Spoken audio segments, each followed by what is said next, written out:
Welcome everybody. My name is Professor Mark Keane, and this is Draw Along Sessions with Keane on Architecture. What I'm going to do in this first brief film is talk about the reasons why we draw and the content which is coming down the road with Viking.TV. So the premise here is that after all my years of teaching architecture and drawing with students, I learned a method to teach while drawing. And what we work with here, if you want to briefly follow along, is to simply take a simple pencil, but it's an upgrade from your typical 2H. It's a drawing pencil, which comes from typically a kit of multicolor, but you only need in this draw along session the black. And I'll show why the black's important compared to a normal pencil later.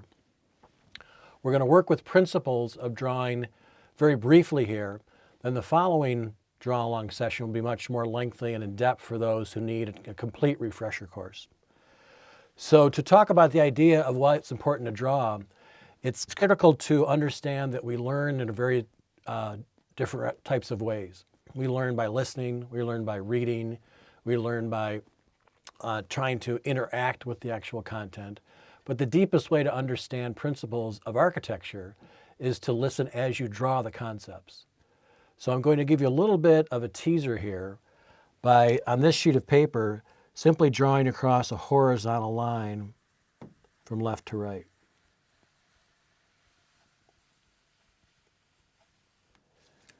And that's going to be our hallmark for all the images we draw in the course of this series of Draw Along lectures. Architecture, by and large, is cubic in form. So this is a perfect cube in space. And we're going to use this as our first point of reference to try to establish putting 3 dimensions on a 2-dimensional piece of paper. And that causes us to look at the actual scientific idea of drawing through perspective. So in this case, what we want to do is establish what we're looking at in terms of the view of a human being in the same space of this.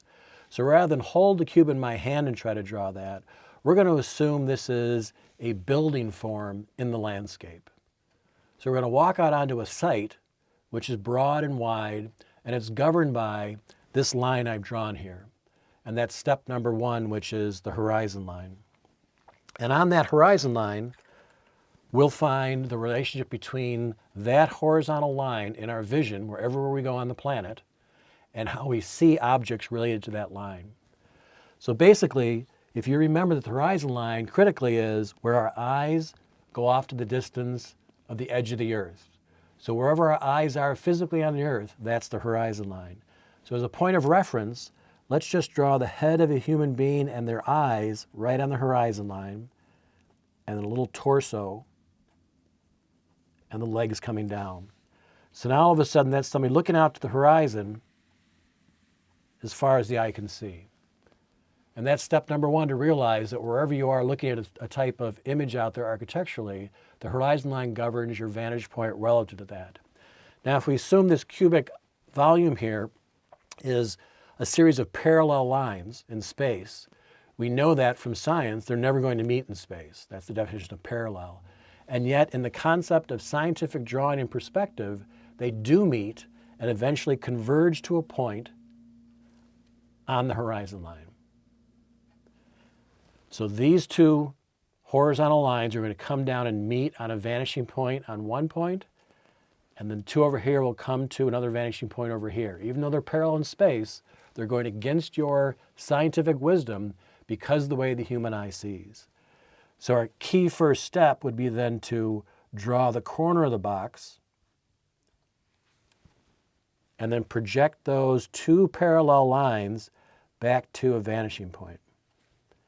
And we'll select one on this side, and then one further away on the edge of the paper over on this side. So now the 2 lines are converging to a point which will be on the right, to the right vanishing point, and converging on the left to the left vanishing point. Now the square will end, because it's actually parallel vertically as well, to form a square in space. And we've got the ability to see that square in space, in perspective. And now that we see this part of the image broader than the left side of it, we'll see less of a square over on this side. So now we've created that illusion now of having a three-dimensional volume on a two-dimensional piece of paper. And that's the basis of perspective. Step one, the horizon line. Step two, our vanishing points. So the focus of these draw along sessions are to talk about architecture with history at hand through the idea of seeing it three-dimensionally. So as you draw along with me, I'll be talking about the history of the buildings and trying to articulate their importance in the Western canon of architecture while you see the actual three-dimensional image come off a two-dimensional sheet of paper. So the basics then are the first point of horizon line, the second point of the vanishing points, and the third will be of value. We'll talk about the value as I talk briefly about broad ranges of subjects that we go over in the course of these series of lectures. Architecture basically is cubic in form, and if we change the form to be more squat or more elongated, most every piece of architecture is based off an orthogonal grid in three dimensions, X, Y, and Z plane. So the system of vocabulary of perspective repeats itself. So the more you sketch, the more you'll build an archive of ideas of how architecture is sort of self-similar. So we're going to discuss over a series of draw-along lectures a range, if we actually looked at a time zone as well. So if we think of this horizon line as a chronological timeline, we will move from the classical antiquities all the way to the modern movement. In the middle, we'll see how they reinvent themselves as people reinvest in the classical language in the 1450s Italy, at the Renaissance, and then two parts of architectural history that are caught in between these main three aspects would be the Middle Ages, or medieval, and the neoclassical, or industrial.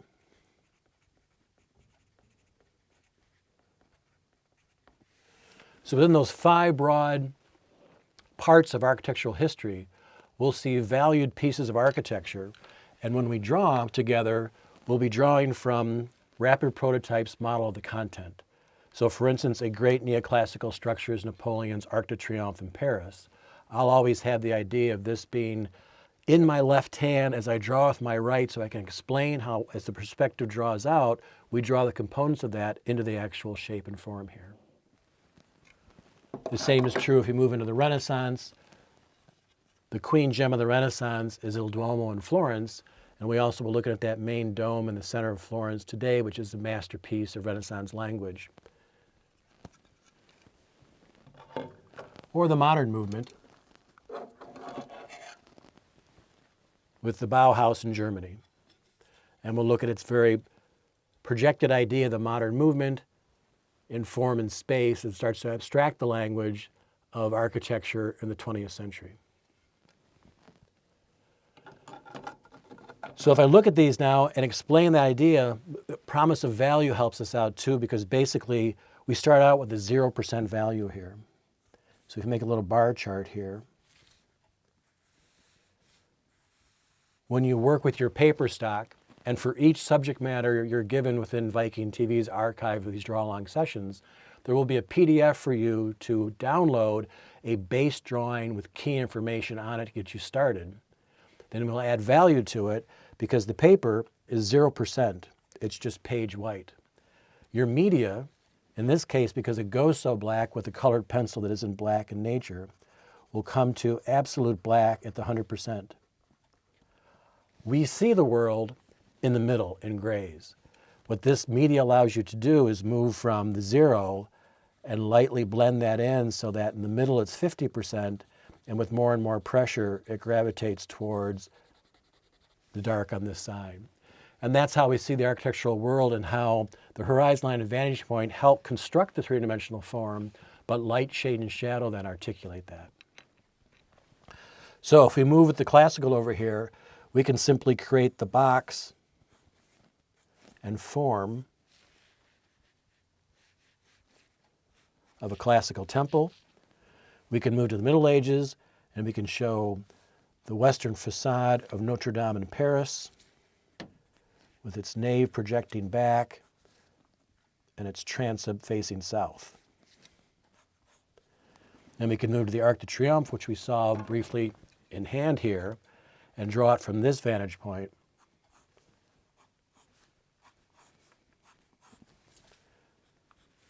Where it also is sort of a very tall, book-like tower with a major arch in the center of it. And then finally, to that Bauhaus with the planes in space, it's a series of boxes that are intersecting and moving across a broad plane where Walter Gropius is just trying to express the actual function of the building in form making and less about the prose of just the image of it. Part of the lexicon of the modern movement. So once we have that boxed out, because we're all learning from the boxes we saw earlier in terms of the shape and form of architecture over the course of centuries now, we'll use our ability to add value, our third point in the series of draw-along lectures, to articulate that box more in space. So we come back to the one in the center here in the Renaissance. What we want to do is assign a value in terms of how we see light. And a good way to explain that is to simply use your hand in space. If you've got a light projecting down your hand, the top of your hand receives the light, that's the light side. The underside of your skin is the same color skin, but it'll be darker because it doesn't receive light directly. Then your hand casts a shadow onto the ground. So there's light, shade, and shadow in all space. So the first thing we're going to do to our little sketch diagrams here is simply come to the less lit side of all of our boxes. In this case, the light's sitting here and it's hitting less on this side.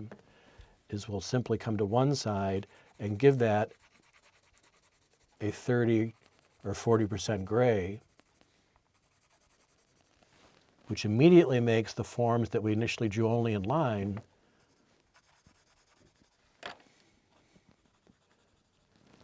a bit more three-dimensional on the paper. And so we'll build that up in the course of time, 60 minutes per image, to give more scale information. For instance, the series of columns that make up the temple we'll be looking at,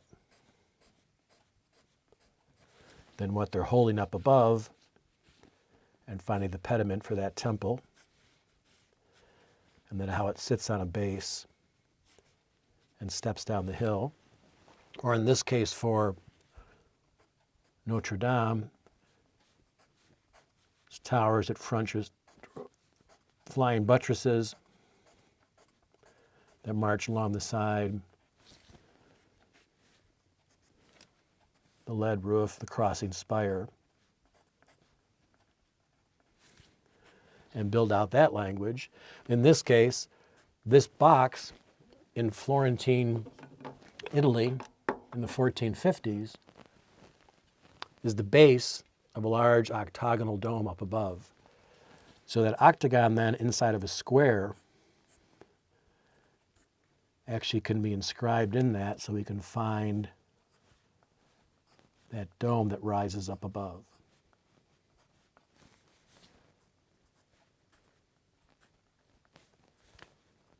And finally to the cupola.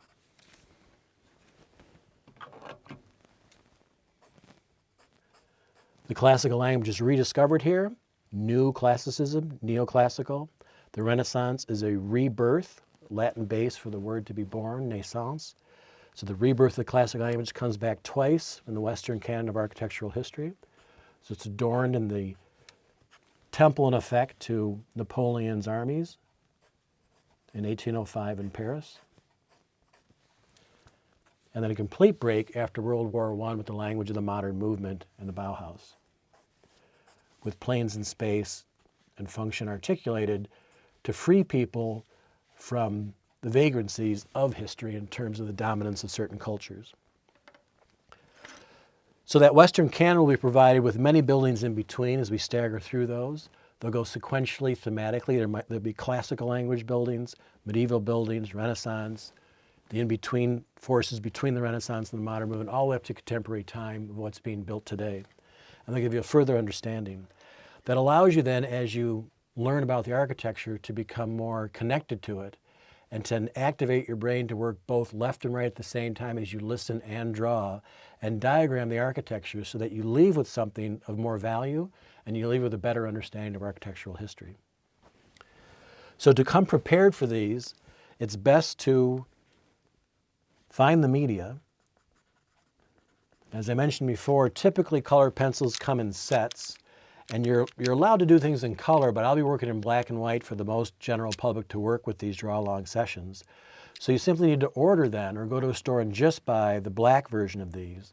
Any brand is fine, whether it's Prismacolor or Crayola or Rose Art or a German brand. It's all fine in terms of how you want to articulate the brand of this. It's just you need to get that ability, which is different than a pencil because it's got more of a wax base to it and get you to absolute black. So make sure you check the box and come prepared with a series of those, well sharpened, because you want to be able to do very fine line work as well as broad strokes on the side. The second most important thing then is to come prepared with the download. And that will be the little bit of tick marks I had for boxes here or the horizon line will be provided for you in advance so that you can shape your form to fit the paper. If you start with a blank piece of paper, you might struggle with scaling it appropriately to the size of media you're working with. So download that PDF in advance and print that out. I would argue that you should do the larger 11 by 17 or the A3 for the Europe size, because then when you shrink it back down, it'll collect all your value and have a better image for you. It's a little bit tough to work tighter, but if that's the only printer you have, 8.5 by 11 is fine as well. And then always ask questions. So in advance, if you're concerned, please simply email me at my last name, Keane, at uwm.edu. And I can answer questions in advance and help you prep for the hour draw-along session. I think you'll find that it will interest you in the ways that you were as a child if you left art from the academic back in K through 8 programming, where it was mandatory when you were a child and kind of drifted away to being an option and then drifted down again in terms of how you articulate your view of art. Instead of just being around it, looking at it, you're engaged in that again. And that's something that really separates us from the rest of the beasts on the planet, is that we're born to create, that we are all architects. If you look at one little diagram of a psychologist that talks about who we are as animals on the earth, we can retreat to Maslow's pyramid.